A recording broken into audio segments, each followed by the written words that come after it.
ಗ್ಯಾರಂಟಿಗಳಿಂದ ಸರ್ಕಾರ ದಿವಾಳಿಯಾಗಿದೆ. ಕಾಂಗ್ರೆಸ್ ವಿರುದ್ಧ ಶಾಸಕ ಎಸ್ಆರ್ ವಿಶ್ವನಾಥ್ ಆಕ್ರೋಶ ಹೊರಹಾಕಿದ್ದಾರೆ. ಮುಂದಿನ ದಿನಗಳಲ್ಲಿ ಗಾಳಿಗೂ ದರ ನಿಗದಿ ಮಾಡ್ತಾರೆ.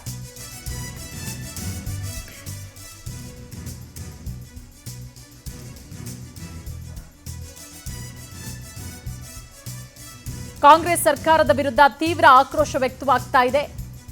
ಯಾರೇನೇ ಹೇಳಿದ್ರೂ ಕೂಡ ನಮ್ಮ ಕೆಲಸ ಮಾಡೋಣ, ಮುಂದಿನ ದಿನಗಳಲ್ಲಿ ಗಾಳಿಗೂ ಕೂಡ ದರ ನಿಗದಿ ಮಾಡ್ತಾರೆ.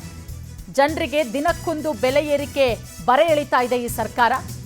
ಬೆಂಗಳೂರಿನಲ್ಲಿ ಶಾಸಕ ಎಸ್ಆರ್ ವಿಶ್ವನಾಥ್ ಸರ್ಕಾರದ ವಿರುದ್ಧ ಕೆಂಡ ಕಾರಿದ್ದಾರೆ.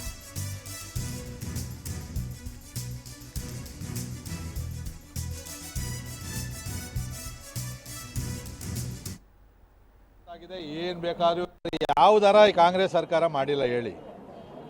ಇವತ್ತು ಕುಡಿಯೋ ನೀರಿಂದ ಹಿಡಿದು ಆಲ್ಕೋಹಾಲಿಂದ ಹಿಡಿದು ವಿದ್ಯುತ್ತಿಂದ ಹಿಡಿದು ಎಲ್ಲವನ್ನೂ ಮಾಡ್ತಾವ್ರೆ.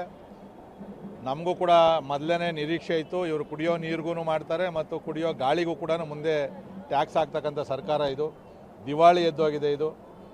ಇವತ್ತು ಬೆಂಗಳೂರಲ್ಲಿ ಹೆಚ್ಚು ಕಮ್ಮಿ 1.5 ಕೋಟಿ ಇರ್ತಕ್ಕಂಥ ಜನಸಂಖ್ಯೆಗೆ ಸರಿಯಾಗಿ ನೀರು ಕೊಡ್ತಾ ಇಲ್ಲ ಇವರು. ಬೋರ್ವೆಲ್ ನೀರುಗಳು ಕೂಡ ಮೀಟರ್ಗಳನ್ನು ಹಾಕಿ ಇವತ್ತು ದುಡ್ಡನ್ನು ವಸೂಲಿ ಮಾಡ್ತಕ್ಕಂಥ ಹಗಲು ದರೋಡೆಯನ್ನು ಮಾಡ್ತಾ ಇರ್ತಕ್ಕಂಥದ್ದು ಇದು. ಇವತ್ತು ಈ ಕಾಂಗ್ರೆಸ್ ಸರ್ಕಾರದ ಬಗ್ಗೆ ನಮಗೇನು ಭಾಳ ಜನಗಳು ಏನು ನಿರೀಕ್ಷೆ ಇಟ್ಟಿದ್ರು ಆ ನಿರೀಕ್ಷೆಯನ್ನು ಇಟ್ಕೊಳಕ್ಕಾಗೋದಿಲ್ಲ. ಎಲ್ಲ ಬೆಲೆಗಳನ್ನು ಏರಿಸ್ತಾರೆ. ಅವ್ರಿಗೂ ಗೊತ್ತಾಗಿದೆ ಏನು ಬೇಕಾದರೂ ಇವ್ರು ಮಾಡ್ಕೊಳ್ಳಿ, ಇರೋವರೆಗೂ ಜನಗಳಿಗೆ ಟ್ಯಾಕ್ಸನ್ನು ಹಾಕಿ ದುಡ್ಡನ್ನು ಅದನ್ನು ಅವ್ಯವಹಾರ ರೀತಿಯಲ್ಲಿ ಖರ್ಚನ್ನು ಮಾಡಿ ಜನಗಳ ಮೇಲೆ ಬಂಡೆ ಎಳಿತಕ್ಕಂಥ ಕೆಲಸವನ್ನು ಈ ಸರ್ಕಾರ ಮಾಡ್ತಾ ಐತೆ. ಅದು ಬರೀ ಇದೆಯಲ್ಲ, ಇನ್ನೂ ಏನೇನು ಬೆಲೆ ಏರಿಸಬೇಕು ಎಲ್ಲವನ್ನೂ ಏರಿಸ್ತಕ್ಕಂಥ ಕೆಲಸವನ್ನು ಈ ಸರ್ಕಾರ ಮಾಡ್ತದೆ.